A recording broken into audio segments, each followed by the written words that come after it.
Hey, ever wondered how to record your acoustic guitar at home with that beautiful, clean, warm tone? Yung parang studio quality kahit bahay lang. Anyways, today I'll show you 2 simple ways to record your acoustic guitar kahit beginner ka pa. First method, direct recording. Kung may built-in pickup yung acoustic guitar mo katulad nito, plug mo lang diretso sa audio interface. Ganito kasimple lang. Okay?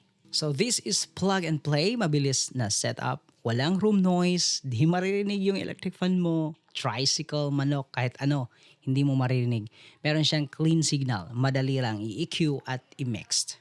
Anyways, let's try this. Pwedeng tunog medyo synthetic, quacky yung dating. At kailangan lang i-EQ or use acoustic IR para mas natural. Kailangan ng pick-up equipped guitar talaga. And yeah, this is a quick DI sound sample clip. Here we go. Tayo natin. Or other way, you can also use this.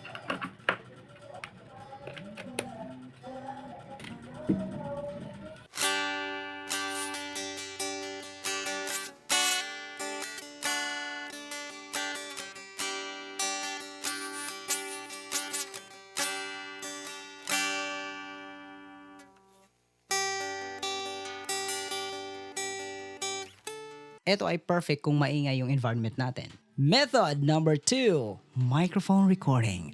Of course, ito yung pinakamaganda. Ito yung best para sa akin. Okay? So what you're gonna do with this is to put your microphone here. Dito, just try to put your microphone here around 12 fret and of course 6 to 12 inches away from the microphone, yung guitar natin. Naka-angle ng slight angle lang, okay?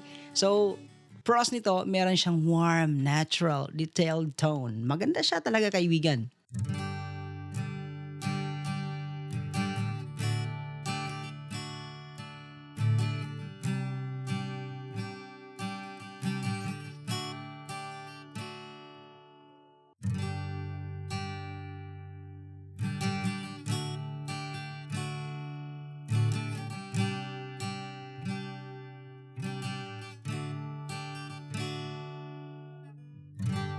Ramdam mo yung dynamics, bawat strum ng finger movement. Wow!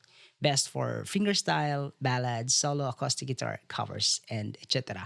However, of course, kasi guitar, microphone yung gamit natin, maririnig lahat talaga. Pati tahol ng aso, kapitbahay, ulan, at marami pang iba. Talagang maririnig, kaibigan. Mas sensitive sa room acoustics. Diba? So, this requires mic positioning, time, and testing. So, kailangan kapag nagre-record ka ng ganito, timing. Kailangan mo yung exact time. Ano ba yung pinakamalinis na time? Okay? And mic positioning as well. Anyways, napakadali lang yung setup kasi nga mic at guitar lang. Okay? For a quick summary, DI equals fast, clean, convenient. Yeah.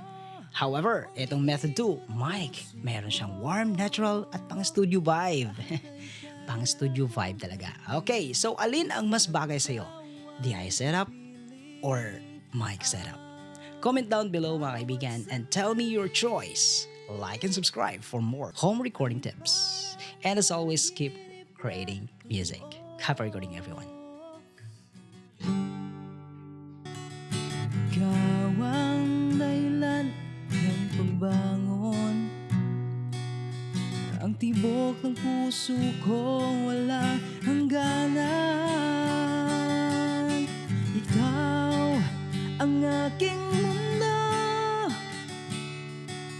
sa'yo umiikot ang puso ko. Lahat ay kaya kong harapin, basta't ikaw ay kapiling.